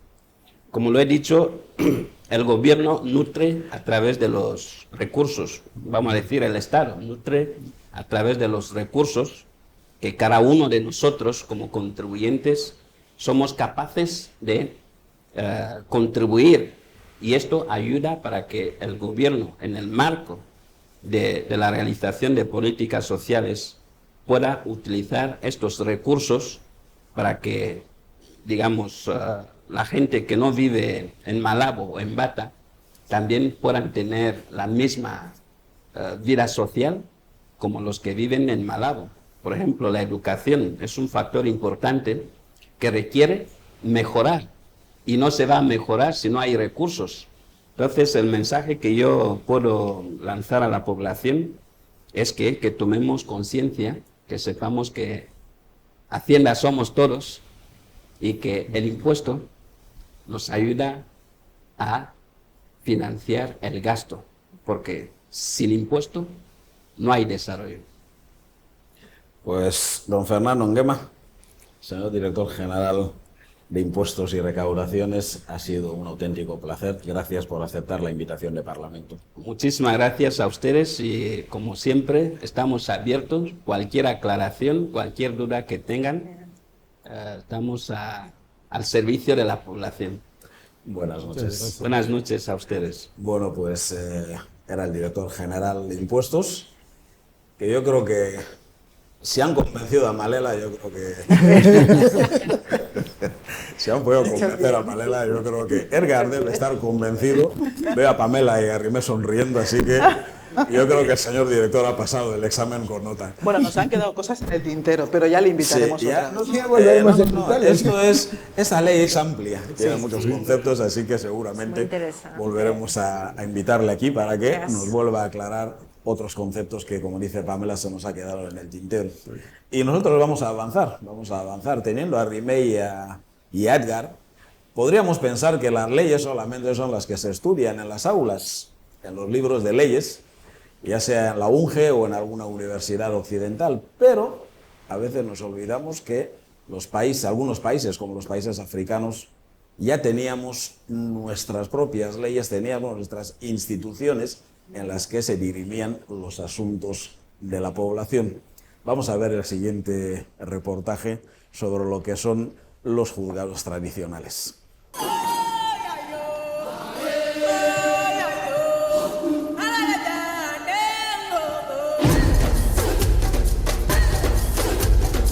Sudáfrica vuelve al centro del debate legal y social, tras la aprobación de una controvertida ley que regula el funcionamiento de los tribunales tradicionales, conocida como la Traditional Courts Bill. Esta norma pretende integrar el sistema consuetudinario en el marco jurídico nacional, ofreciendo una vía de resolución de conflictos basada en la costumbre, la conciliación y el liderazgo tradicional. Sus defensores aseguran que es un paso hacia la descolonización del sistema judicial, una manera de acercar la justicia a las comunidades rurales, muchas veces olvidadas por el aparato estatal. Pero sus detractores, especialmente desde movimientos de mujeres y derechos humanos, temen que esta ley refuerce estructuras patriarcales, limite el acceso a las mujeres a la justicia y las obligue a resolver conflictos en espacios donde tradicionalmente su voz ha sido silenciada. Sudáfrica se encuentra así en una disyuntiva: rescate de sus raíces o retroceso democrático. ¿Y nosotros?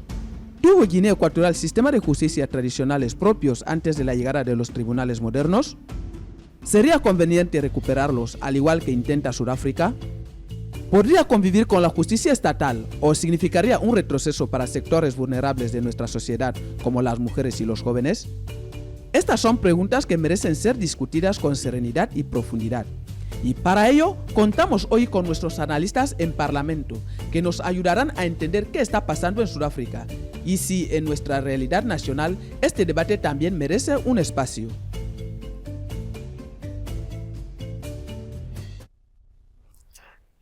Bueno, pues, Rimé. He dicho, me pido la última.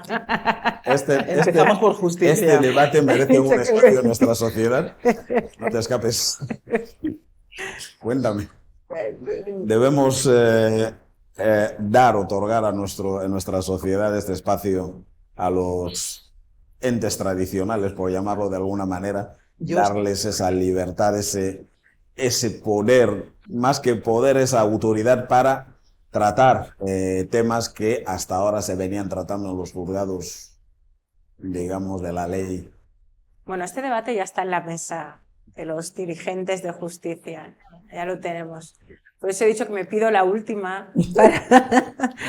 Está en la mesa. Consideran que es una manera de acercar la justicia a aquellos poblados donde es difícil que puedan tener acceso para dirimir cualquier tipo de problema.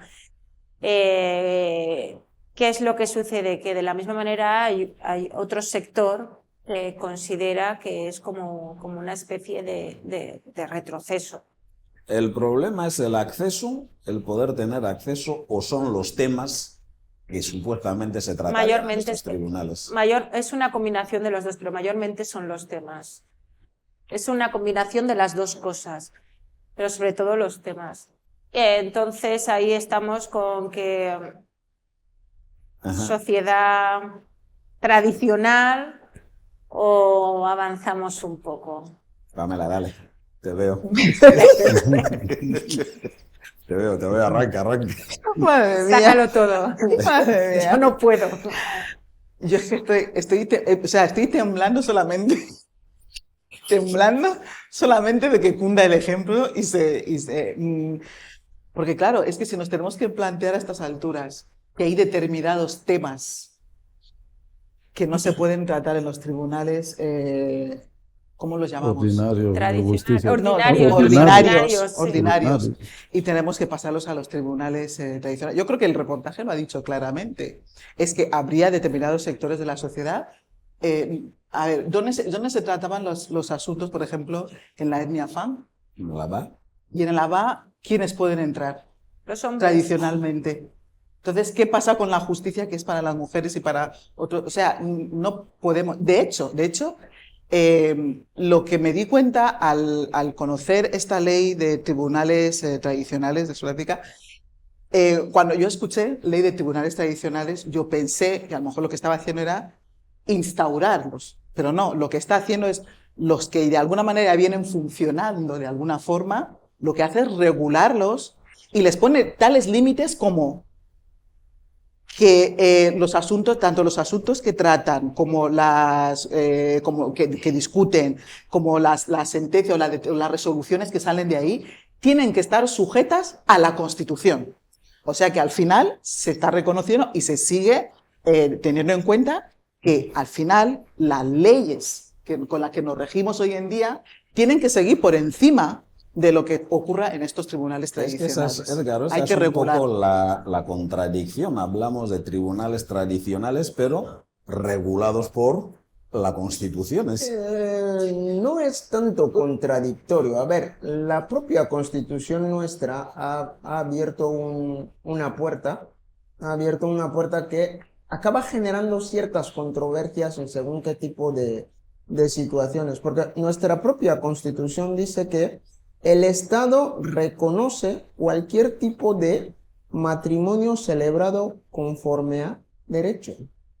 Y existen las normas consuetudinarias. Yo que soy anobonés, Mela, Rimé, Malela, todos y cada uno de los que estamos aquí, en determinados actos matrimoniales, ¿vale? Hay gente que normalmente tú no les ves, son los típicos que en tu boda tienen más voz que tú y son los que deciden exactamente cómo se corta el bacalao.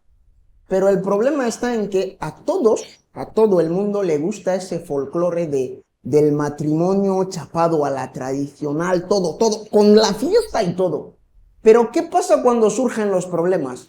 Ahí ese respeto a todo matrimonio celebrado conforme a derecho, ahí ya no está tan abierto, ya es, vamos a ceñirnos al derecho positivo y objetivo porque lo demás ya no me conviene tanto. Entonces, yo creo aquí que se crea como una especie de doble moral de, yo tiro ahí porque me interesa, pero ya no me gusta porque no me conviene. Entonces, yo creo que vamos aquí un poco a definir las bases.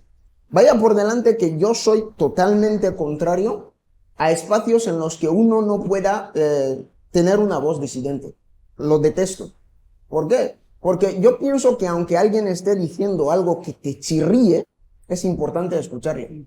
Es importante escucharle y yo creo que los tribunales ordinarios generan y abren el espacio de debate a ese tipo de situaciones. A que una voz que, por lo general, la voz de las mujeres en determinados espacios ha estado silenciada y en determinadas partes de nuestra geografía nacional, los sabás, los vigils y demás, pues son zonas en las que siempre se ha tenido mucha reticencia en que la mujer pueda entrar ahí o que siquiera pueda llegar a opinar en ese tipo de espacios.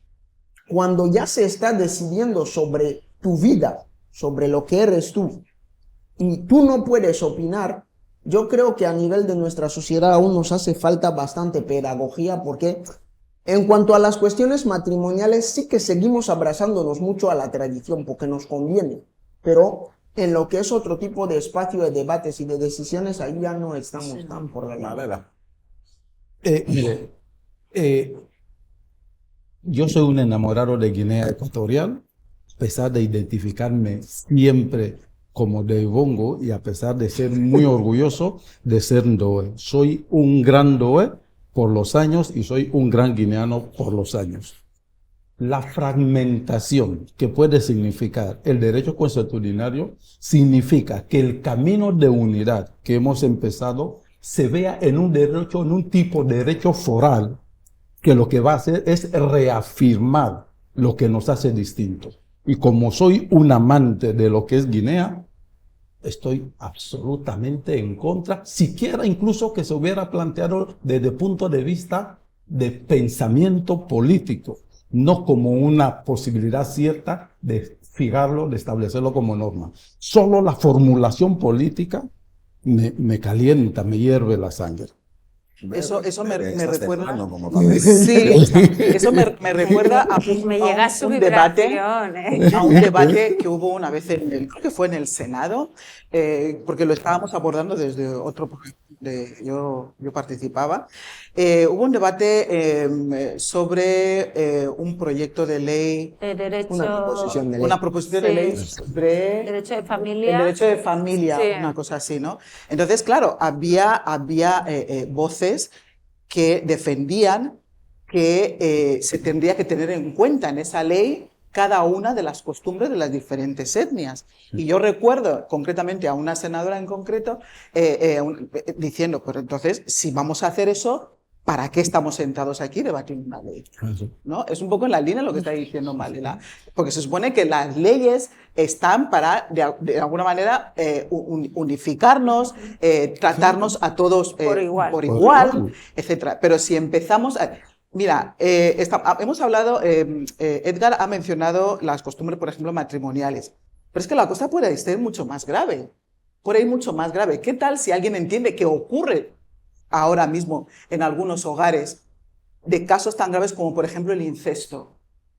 Hay algunas personas que, como no conocen el derecho positivo, digámoslo así, no llaman incesto, lo dan otros nombres sobrenaturales y se soluciona dentro de la familia en silencio, con lo que supone la desventaja para el menor o la persona que lo ha sufrido, ¿no? Pues eso, imagínate que encima se les da la facultad de, ya no solamente en familia, es que os podéis ir a la VA y tratar el asunto de un niño que ha sufrido un incesto y decidir cómo lo solucionáis entre vosotros, porque tradicionalmente lo venimos llamando y lo venimos tratando así. O sea, tiemblo. Esta cuestión también, un poco siguiendo en la línea de lo que ha planteado Pamela, los hijos, ¿vale? Siempre ha existido en lo que es en nuestro país eso de llamar hijos de matrimonio, hijos que no son de matrimonio. Si se aprobase una ley, que espero que a nadie se le pase por la cabeza, siquiera plantear ese tipo de debate. Te han dicho que ya está en la mesa de... El debate. Bueno, de momento lo están debatiendo, ¿no? El debate. Tenemos que ir concluyendo con esto. Mejor que no pase de eso, del debate. Pero si planteamos esta situación y siquiera le damos una herramienta para poder sustentar ese tipo de debates, la evasión de responsabilidades a los que se seguirían sometiendo determinados progenitores es que sería bíblico. De decir, mira, yo no me he casado con la madre de esta persona o no la he doteado, es que este niño ni me va ni me viene. No, es más, la conozco de una noche. Pues señor, la conoces de una noche, pero ha tenido un hijo O tuyo. el ejercicio de la irresponsabilidad que hasta ahora nuestros tribunales ordinarios tienen mucho recorrido pendiente, que es que aquí fallece un hombre y la viuda todavía tiene que ir mendigando con hijos menores de edad la titularidad del trabajo del padre. Bueno, Estas cosas están pasando hoy. Yo creo que es muy importante que sepamos, como parlamentarios, que los debates... como parlamentadores. Por favor, Yo no te he abordado, ¿no? los debates son positivos. Claro es bueno que sí. ver lo que hace el vecino para saber lo que debemos de aplicar. Y lo que no. Y lo que no debemos aplicar y lo que no debemos aplicar. Entonces, a tenor de cuando el invitado que hemos tenido ha estado diciendo, mire, hemos hecho esto porque nos hemos fijado en lo que hacen los países vecinos. Es bueno ver que esto que están haciendo no es positivo, no sería positivo para nuestra sociedad. Sí, por eso es preocupante que el back office Por eso no puede ser preocupante. Bueno, por eso es importante que el back office haga suficiente control como para que siquiera llegue como debate a la mesa. Porque al final nunca sabes quién va a subir la mano. Para que al final no sabes quién va a subir las manos. Está muy claro que si esto fuera Got Talent sería todos un no. Ya todos han dicho no, no, no, no. Así es que, como veo que a Pamela la ha dejado temblando, a Malela le hierve la sangre, Rimé estaba sudando y ella ha elevado plegarias, así que para qué. Entonces, vamos a traeros un tema que seguro que os va a relajar mucho más, o quizás os va a emocionar, os va a hacer temblar, hervir la sangre, pero de una manera muy positiva. Vamos a ver, vamos a pasar al siguiente invitado, que es el con el que vamos a cerrar en nuestro apartado cultural.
Don Narciso Choca. Sí.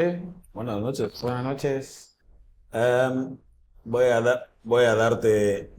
Tú y yo pasaremos poco tiempo, te voy a dejar con nuestros parlamentadores. ¿Qué significa bocamanja?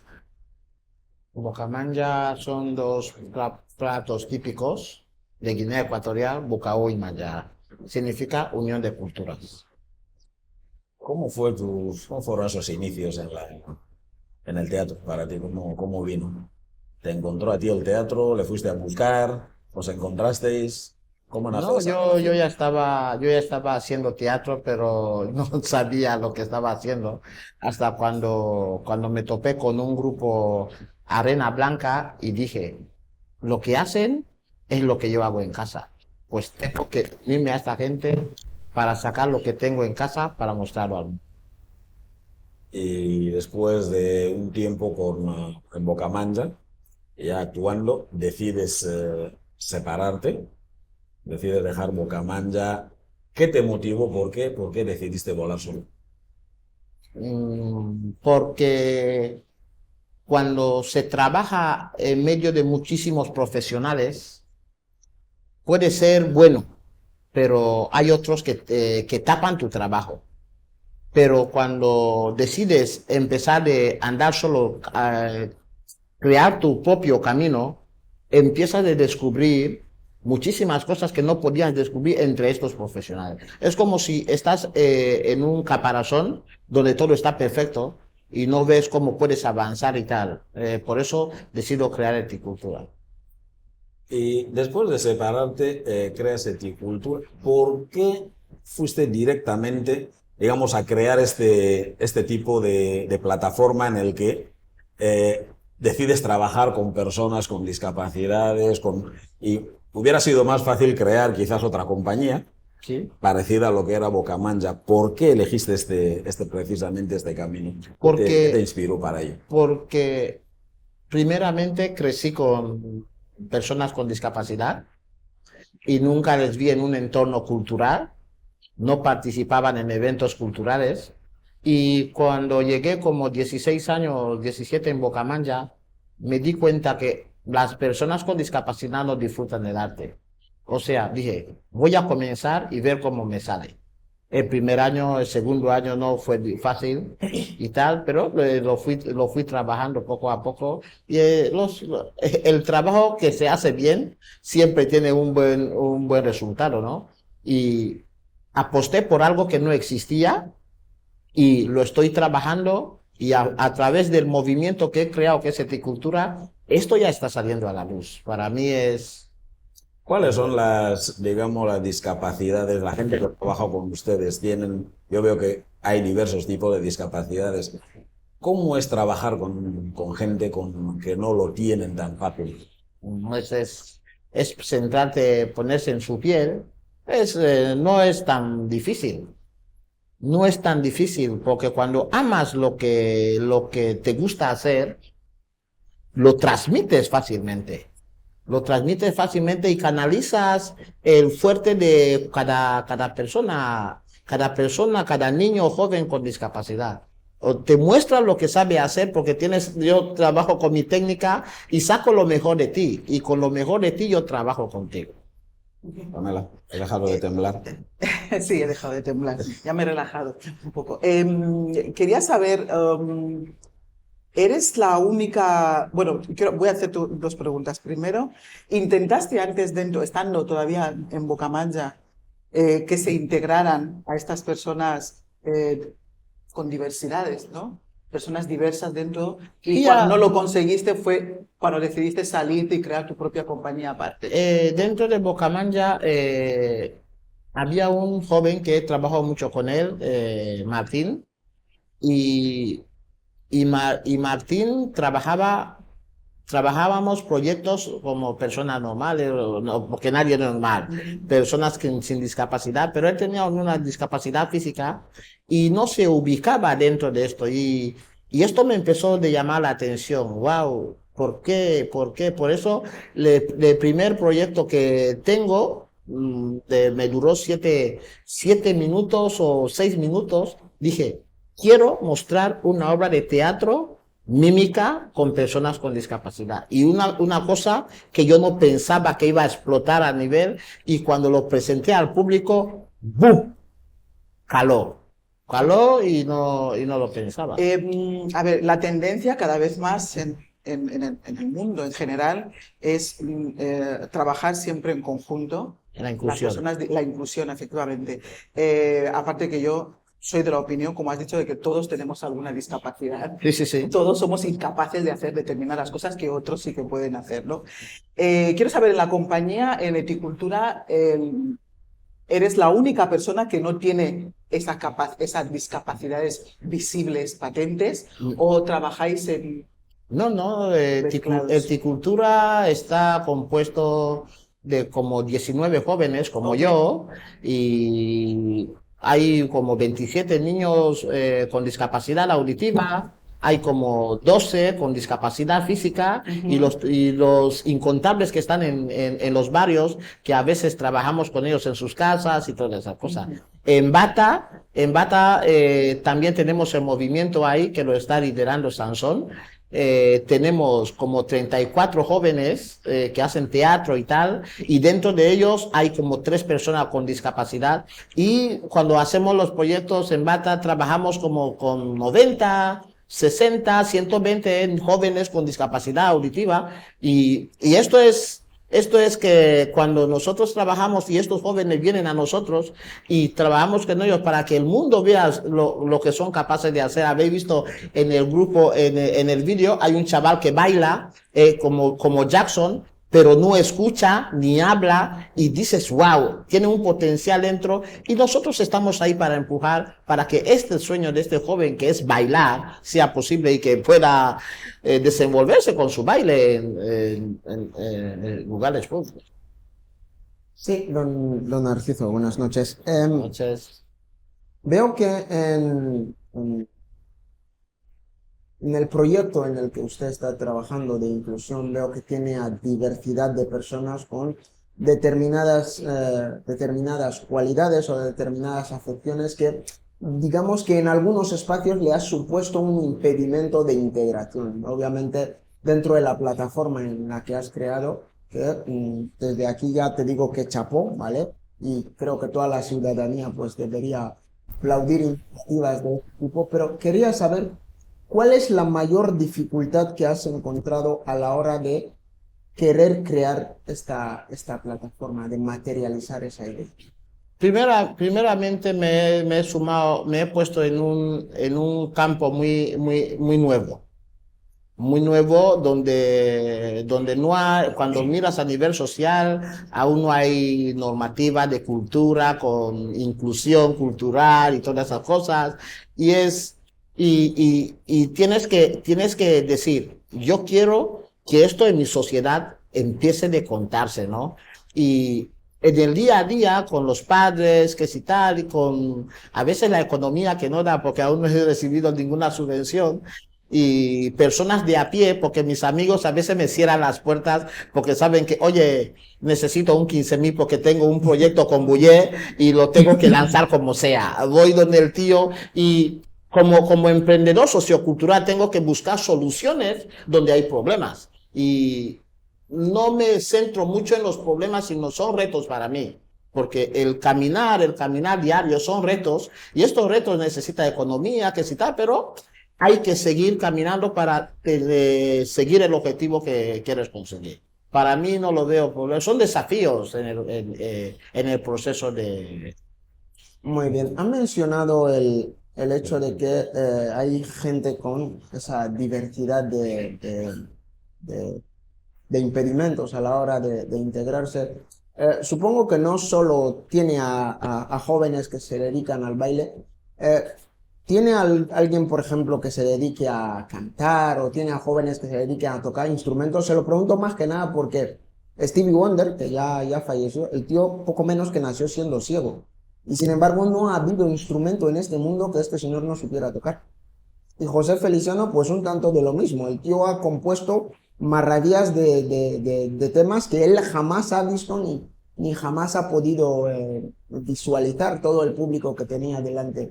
Prevé dentro de su centro, pues, dar espacio también y sobre todo tener a gente que coopere y colabore con usted para un poco realzar ese tipo de habilidades que puedan tener los jóvenes. Yo estoy abierto, estoy Ticultura, estoy hablando en nombre de Ticultura, estamos abiertos para cualquier ayuda, ¿no? Cuando estás hablando de Stevie Wonder, estás hablando de palabras mayores, o sea que es su sociedad ya tenía estos mecanismos que ya facilitaban el trabajo de Stevie Wonder, ¿no? Aquí estamos en una sociedad donde los jóvenes de Ticultura, ahora mismo si uno da un examen, no tiene prisa, ve a una persona en silla de ruedas que quiere llegar a un punto que está cerca donde va, automáticamente no hay que discutir, lo cogemos y le llegamos a este punto. Mejor, si no tenemos nada que hacer en este momento, aunque viva en una esperanza 2, Chuaca, chicos, voy a dejar a esta persona, pero no va a tener taxi para volver. Buscamos la manera pero estamos empezando de apoyar a esta capa que es importante al nivel de nuestra sociedad. Trabajamos la inclusión cultural. A nivel de país somos el colectivo que ha trabajado tanto en Bata como en Malabo con más de 27 niños con discapacidad auditiva en una obra de teatro, que cuando tú vas a mirar una obra de teatro dices, wow, es otra bomba. A nivel de país, aún no hay espacios culturales donde, oye, vamos a mirar una obra de teatro de estos actores sordomudos que lo hacen bien y que apostemos por ellos. Son cosas que poco a poco, como la sociedad también está creciendo, las normas están tal, y nosotros formamos parte de este proceso de crecimiento de nuestra sociedad. Por cierto, Egar, para que no nos hagan un meme, nos acabamos de cargar a Stevie Wonder y todavía no está muerto. Buenas noches. Buenas noches. Bueno, tengo varias preguntas. Primero, ¿tenéis un sitio donde soléis hacer los ensayos o demás? El Centro de Inclusión Cultural ¿Dónde se encuentra? está en Alcaide, detrás del Colegio Jesús María. Y entiendo que también tenéis un centro en Bata. No, el centro de Bata no lo tenemos aún, pero estamos trabajando para que se abra un espacio. Entonces, las imágenes que he visto son del centro y hay una cosa que me ha llamado la atención. He visto el lenguaje de sordomudo. El lenguaje mímico, lengua de señas. Luego también he visto dibujos. Y entonces he visto teatro, o sea, he visto 3 facetas diferentes. Me gustaría saber si también lo estáis desarrollando, porque creo que el lenguaje, como lo has llamado, mímico, el lenguaje de sordomudos, es un lenguaje que todavía está bastante por conocer en el país. Y luego considero que al margen del teatro, todas las artes escénicas, como ha planteado el compañero, pues son muy importantes. Me gustaría saber cómo las tenéis ramificados, ¿no? En el mismo centro, cómo lo tenéis seccionado. El centro en sí engloba lo que es movimientos culturales. Nosotros educamos a través de la cultura. Es eticultura, educación y cultura. ¿Qué pasa? Con manualidades, lengua de señas, pintura, dibujo, pero una de las cosas más, hay lo que se llama integración, que creas un sitio especialmente para niños con discapacidad, que estén ahí. Y otra cosa es la inclusión, donde en esta mesa también podría haber un niño que está interpretando en lengua de señas, una persona que sí tal, para que lo que estamos diciendo aquí pueda llegar a estos sordomudos y tal. Y es lo que nosotros intentamos hacer, ¿no? Una de las cosas, de las asignaturas más importantes, tanto como los niños, los jóvenes y los mayores, es la prioridad del lenguaje de señas. Porque no puedes estar en nuestro centro que no aprendes cómo se dice tu nombre, yo me llamo, dónde me voy a mi casa, todas estas pequeñitas cosas. Es que cuando te encuentras a una persona con discapacidad auditiva y se comunica contigo, ya dices, ya le puedes facilitar la vida en un restaurante, en un supermercado. Oye, está diciendo que necesita tomate, está diciendo que necesita cebolla, lo que sea. Estás facilitando la vida. Ahora ellos están en una burbuja. Nosotros tenemos que buscar la manera de coger nuestra voluntad, hacerles partícipe de nuestro mundo, porque están ahí viviendo y ahora a nosotros nos toca poner de nuestra parte, aprender lo que ellos ya saben. Ese centro, antes de que me quites, ese centro es como una actividad extraescolar o es como una actividad, no sé si me explico, como una actividad curricular. Me explico, ese centro desde la mañana ya pueden estar los niños que se supone que deberían de estar en una hora lectiva recibiendo las clases. Sí, el centro está abierto. Desde la mañana. Desde la mañana hasta las 5 de la tarde. Hay 2 turnos, de 9 a 12, de 1 a 5. Está abierto. Entonces lo que me da a entender es que en el centro hay niños que tal vez no estén recibiendo la educación reglada X por falta, puede ser por falta de centro, por falta de economía, por falta X. Reglada. Sí, me refiero, si tiene que ir a tercero de ESBA, tercero de primaria, eso es obligatorio, por eso preguntaba. Pero nuestro centro es cultural. educamos a través de la cultura. Si sabes dibujar, cogemos tu fuerte que es el dibujo, implementamos cositas que tú puedas desarrollar tus habilidades. Sí, no, yo lo entiendo perfectamente. Lo que quiero yo decir es, hacéis seguimiento. Fuera de tiempo. Sí, por favor. Si se hace seguimiento desde el centro, que se cumpla en todo momento con que esas personas con discapacidad. No me gusta la palabra discapacidad, pero con diversidad funcional. Con diversidad funcional, si están cumpliendo con la educación obligatoria que tiene como cualquier otro niño. Que les corresponde por Sí, sí, sí. derecho. Sí, sí, sí. Eso es lo que quería saber. Sí. Sí, yo creo que se han dicho todas las cosas importantes y este programa es parlamento, no es hablar por hablar, por lo tanto no voy a hablar por hablar.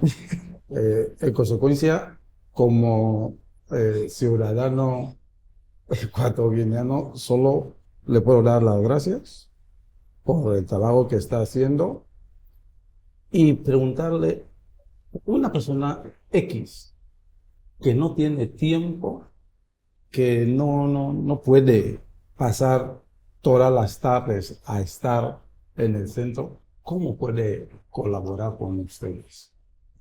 Puede ser un amigo solidario, apoyar a proyectos que está llevando el centro, ¿ok?